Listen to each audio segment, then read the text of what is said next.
சாங்கில் ஒரு லைன் வருங்க. அது என்ன லைன்னா, உசுரை கொடுக்க கோடி பேர் அப்படின்ற மாதிரி அது லைன் வரும்.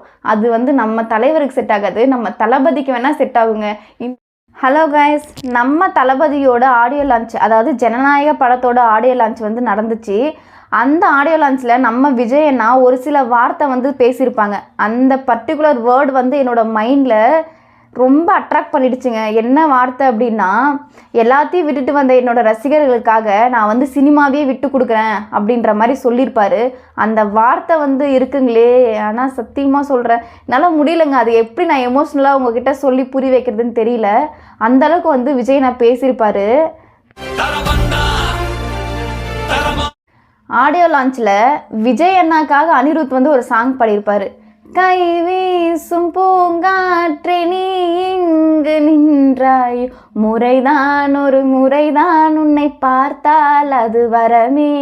உண்மையாகவேங்க நம்ம தளபதி ரசிகர்களுக்கு வந்து தளபதியை வருஷத்துக்கு ஒரு முறை வந்து ஸ்க்ரீனில் பார்க்குறது வரந்தாங்க. அந்த வரத்தையே கொடுக்காம ரொம்ப மனசு கஷ்டமாக இருக்குதுங்க. அனிருத் அந்த சாங் இருக்கு இல்லையா, அந்த சாங்கு பாடினதுக்கான காரணம் வந்து நம்ம தளபதி அண்ணா கண் கலங்குவாங்களாம் அப்படின்ற நோக்கத்தோடு பாடின மாதிரி தான் எனக்கு இருந்துச்சு. ஆனால் வந்து அந்த சாங் வந்து பாடும்போது அவர் மட்டும் பாடல, நம்ம ஆடியன்ஸ் எல்லாருமே சேர்ந்து தான் பாடினாங்க. பட் ஆனால் அந்த பாடினதுக்கப்புறம் கண் கலங்குனது வந்து விஜய் அண்ணாவோ இல்லை அனிருத்தோ கிடையாதுங்க, நம்ம ஆடியன்ஸ் தான். நம்ம தளபதிக்காக ஆனந்த கண்ணீர் விட்டது வந்து நம்ம ஆடியன்ஸ் தான். நம்ம இண்டஸ்ட்ரியில், அதாவது நமக்கு ஈக்குவலாக இருக்கிற ஒரு மனிதரை பற்றி விஜய் அண்ணா இவ்வளோ உயர்தரமாக பேசுவாங்கன்றது வந்து நான் நினச்சி கூட பார்க்கலங்க. யாராக இருந்தாலும் ஒரு போட்டியை தான் நினைப்பாங்க. பட் ஆனால் நம்ம தளபதி விஜய் வந்து என்ன சொல்லியிருக்காரு அப்படின்னா, நம்ம மலேசியா அப்படின்னாவே நம்ம நண்பர் அஜித் நடித்த பில்லா படத்தை பற்றி தாங்க பெருமையாக பேசியிருக்காரு.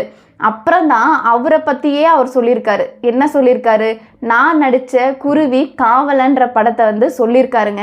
இந்த மாதிரி ஒரு மனிதனை இந்த சினிமாவை விட்டு போகுன்னு சொல்கிறது வந்து யாராலையுமே முடியலைங்க. மனசு ரொம்ப உடஞ்ச மாதிரி தான் ஃபீல் ஆகுது. லாஸ்ட் ஆடியோ லான்ச்சு, பட் ஆனால் அவரை பற்றி பேசல, அவரோட நண்பரை பற்றி பேசுகிறாங்கன்ற போது ரொம்ப பெருமையாக இருக்குது. இந்த ஜென்ரேஷனாக இருக்கட்டும், எந்த ஜென்ரேஷனாக இருக்கட்டும், யாராக இருக்கட்டும், அடுத்தது வந்து தளபதியாக யாராலையும் முடியாதுங்க.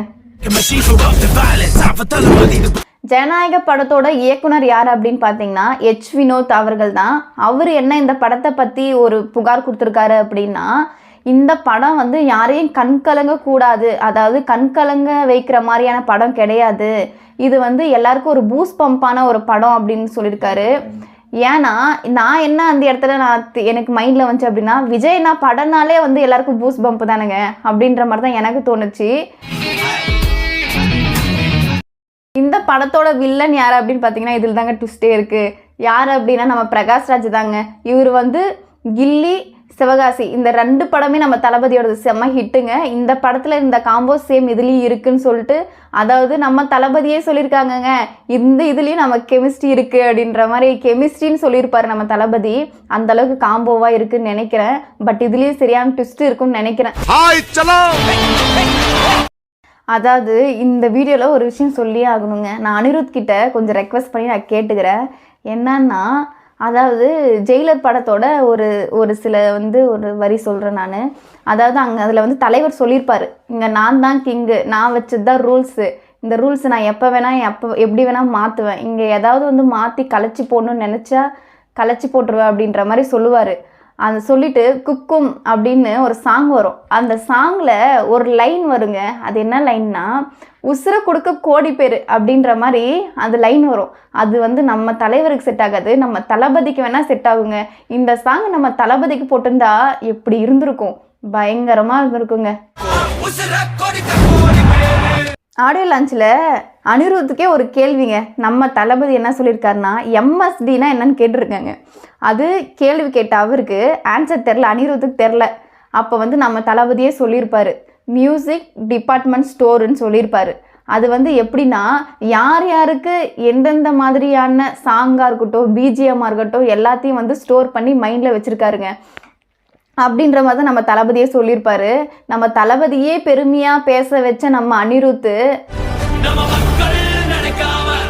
நம்ம தளபதியோட லாஸ்ட்டு குட்டி ஸ்டோரி அவர் என்ன சொல்லியிருக்காரு அப்படின்னா, எல்லா விஷயத்துலையுமே அவர் எதுலையாவது ஒன்று என்ன சொல்கிறது, மிங்கிள் பண்ணி தான் சொல்லியிருப்பார். அந்த மாதிரி தான் இதுவுமே.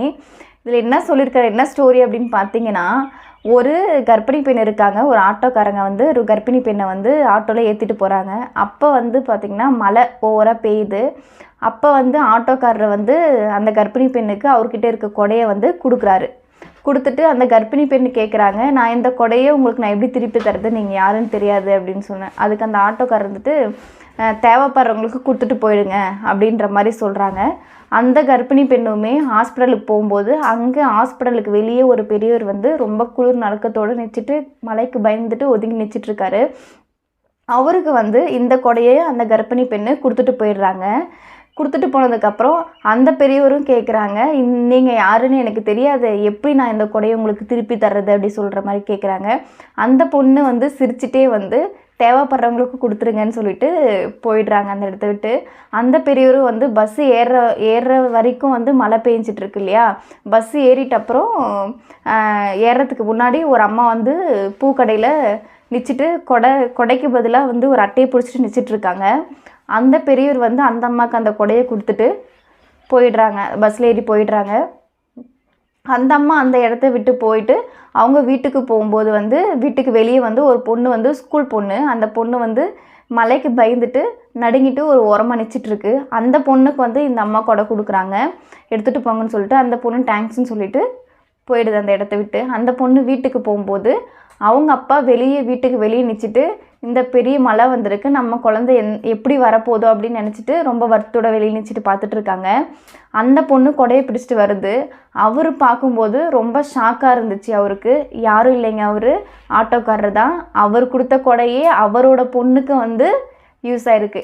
இதுலேருந்து என்ன சொல்லியிருக்காரு தளபதி அப்படின்னா, நல்ல விஷயங்கள் வந்து ஒருத்தர் செஞ்சால் மட்டும் பத்தாதுங்க, நம்ம சுற்றி இருக்கிறவங்க எல்லாரும் செஞ்சால் மட்டும்தான் எல்லாருக்கும் போய் சேரும். அதை வந்து நம்ம தளபதி அந்த ஆட்டோக்காரராக இருக்கார், நம்ம தளபதி செய்கிற நன்மைகளை எல்லாரும் வந்து பண்ணணுன்றது அவரோட கருத்து. இதில் உங்களுக்கு ஏதாவது உங்களுக்கு இந்த கதையில் புரிஞ்சிச்சு அப்படின்னா கமெண்ட் பண்ணுங்கள் கீழே. தளபதி ஒரு குட்டி ஸ்டோரி சொன்னாங்கல்ல லாஸ்ட்டாக, அதை பார்த்துட்டு எனக்கு ஒன்று மைண்டில் தோணுச்சு. அதாவது நான் தளபதிக்காக எழுதலை, அவருக்காக படைக்கப்பட்ட ஒரு சீன் தான் அவரே நடிச்சிருக்காரு அந்த படத்தில். அது என்ன சீனு அப்படின்னா, ஒரு குழந்தைய உருவாக்குறதுக்கு 10 மாதம் தேவைப்படுது, ஒரு பட்டதாரியை உருவாக்குறதுக்கு 3 வருஷம் தேவைப்படுது, ஒரு டாக்டரோ இன்ஜினியரிங்கோ உருவாக்குறதுக்கு வந்து 4-5 வருஷம் தேவைப்படுது. ஆனால் ஒரு தலைவனை உருவாக்குறதுக்கு ஒரு யுகம் தேவைப்படுது அப்படின்ற மாதிரி தலைவர் சொல்லியிருப்பார் ஒரு படத்தில்.